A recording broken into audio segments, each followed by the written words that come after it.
So class, let's start the new chapter, life process from your biology part. Class इस chapter में हम different life process की बात करेंगे, like nutrition, respiration, excretion and all. So I have taken the topic nutrition for today's class. आज हम बात करेंगे न्यूट्रिशन की. अगर हम बात कर रहे हैं न्यूट्रिशन की, it means we are talking about food basically. Okay, so why do we eat food? हम खाना क्यों खाते हैं? हम खाना इसलिए खाते हैं क्योंकि हमें उससे एनर्जी मिलती है. And why do we need energy? We need energy to perform various activities or function, or our body need energy for its various function. Okay, हम फूड इसलिए लेते हैं क्योंकि हमें उससे एनर्जी चाहिए होती है, और एनर्जी जो होती है हमारी बॉडी को डिफरेंट वर्क करने के लिए, परफॉर्म करने के लिए उन्हें हेल्प करती है. सो जो हमें टॉपिक्स डिस्कस करने हैं इस न्यूट्रिशन में, वो है बेसिकली आपका modes of nutrition, digestive system of human और man, nutrition in amoeba, peptic ulcer, photosynthesis, जो हम डिस्कस करेंगे इससे जुड़े हुए टॉपिक्स जो हैं बेसिकली. तो डिफाइन करते हैं न्यूट्रिशन क्या होता है. Process of intake of food to produce energy required for various metabolic activity of the body. वो सभी प्रोसेस जिससे हम जो हम मेटाबॉलिक फंक्शन परफॉर्म कर रहे हैं, उन सभी को पूरा करने के लिए जो हम process of intake of food करते हैं, मतलब हम जो फूड लेते हैं उसको हम बोलते हैं न्यूट्रिशन. मतलब खाने को खाना, ठीक है, whatever you are eating, you are taking in food, okay, that is called nutrition. और ये हेल्प करता है मेटाबॉलिक प्रोसेस में. मेटाबॉलिक प्रोसेस दो तरह के हो सकते हैं, एनाबॉलिक और कैटाबॉलिक. एनाबॉलिक मतलब सिंथेसिस ऑफ अ मटीरियल और a substance in the body. Catabolism means break down.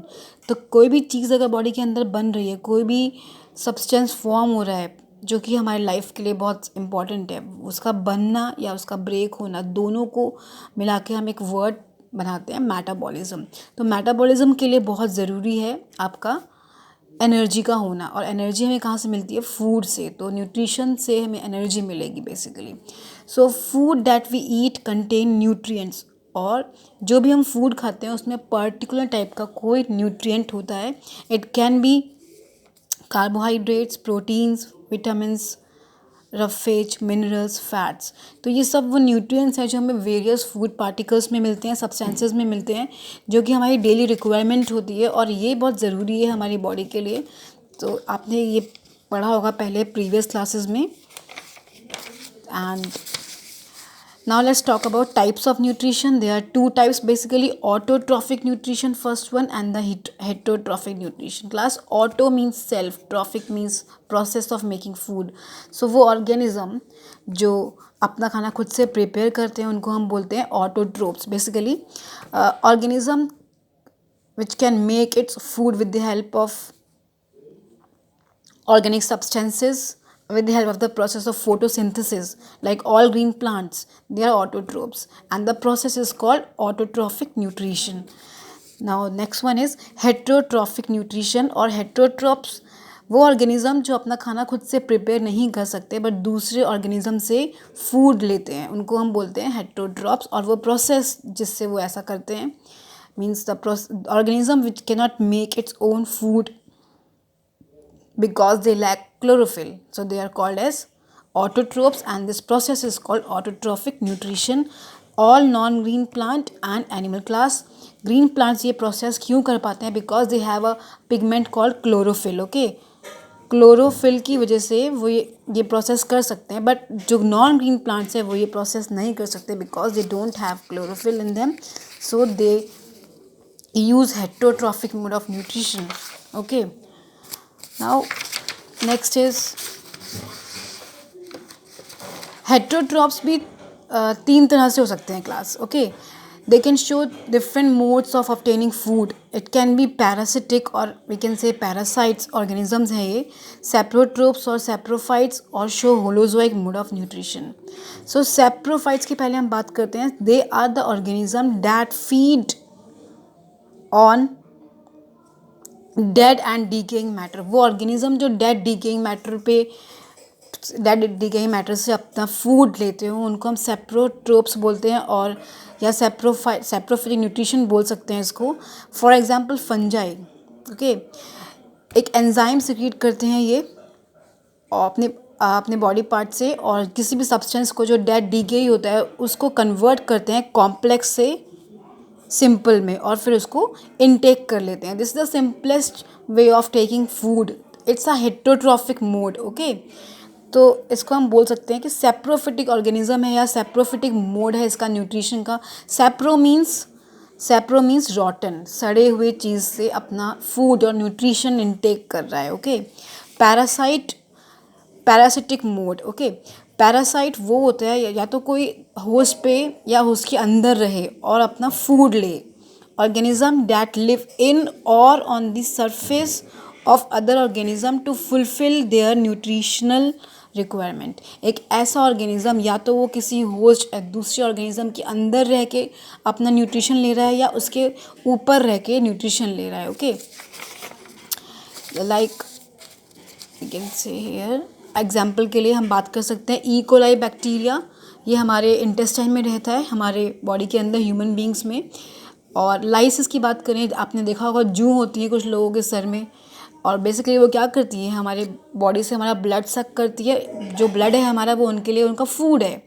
Okay, और ई कोलाई जो हमारे इंटेस्टाइन में है वो हमारे इंटेस्टाइन से फूड इनटेक करता रहता है. तो ऐसा पैरासाइट जो बॉडी के ऊपर रह रहा है उसको हम बोलते हैं एक्टो पैरासाइट, और जो बॉडी के अंदर रहता है उसको हम बोलेंगे endoparasite. You should remember these terms, ectoparasite, endoparasites क्या होते हैं. Now next mode is holozoic mode, या फिर हम बोल सकते हैं holozoic nutrition. Class, these are the organisms that follow 5 steps in a sequence. ये ऐसा प्रोसेस है जिसमें एक ऑर्गेनिज्म कॉम्प्लेक्स फूड को खाता है लेकिन 5 प्रोसेसेस के बाद वो प्रोसेस ऑफ न्यूट्रिशन कंप्लीट होता है. फर्स्ट वन इज इंजेशन, मतलब to eat food, first process of taking food. Digestion, to break the food into simpler parts. Absorption, to absorb food, body absorb करेगी food को. Assimilation, मतलब जो food absorb हो चुका है उससे हम एनर्जी प्रोड्यूस करेंगे, मतलब बॉडी सेल्स जो हैं उससे एनर्जी प्रोड्यूस करेंगे. इजेशन, मतलब जो वेस्ट है बॉडी उसको रिमूव करेगी बॉडी पार्ट से. Okay, so these are the 5 steps by which holozoic nutrition will be completed. Example man, हमारे अंदर holozoic मोड ऑफ न्यूट्रिशन होता है. ओके, इसके अलावा नेक्स्ट टॉपिक जो है हमारा organism showing holozoic mode of nutrition. जो ऑर्गेनिज्म होलोजोइक न्यूट्रिशन शो करते हैं, they can be herbivore, they can be carnivore, they can be omnivore. Herbivore mean जो सिर्फ प्लांट खाते हैं, कार्निवोर मीन जो सिर्फ फ्लैश खाएंगे, ओनली मांस खा रहे हैं. ओमनीवोरस वो होते हैं जो प्लांट भी खाएंगे और फ्लैश भी खाएंगे.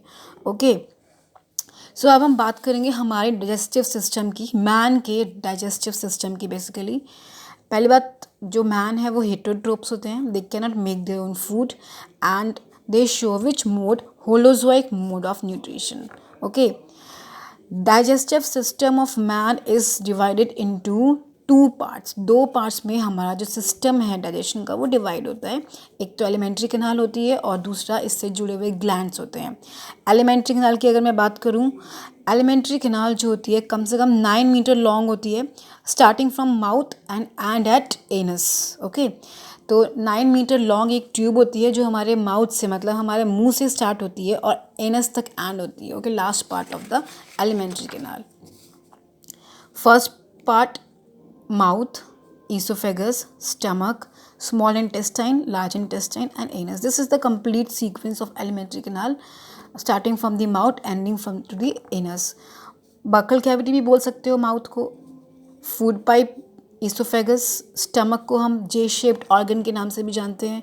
Small intestine short and wider होती है, large intestine long and coiled होती है, and last one is anus. Class, हमारी इंटेस्टाइन का जो स्मॉल इंटेस्टाइन पार्ट है वो सबसे बड़ा होता है. मीटर्स की बात कर रहे हैं, 4.5 से 5 मीटर तक स्मॉल इंटेस्टाइन का साइज हो सकता है. अब हमने इन दोनों को भी, small intestine and large intestine, इन दोनों के भी 3 फर्दर पार्ट्स हैं. For example here you can see small intestine is divided into 3 parts: duodenum, jejunum, ileum.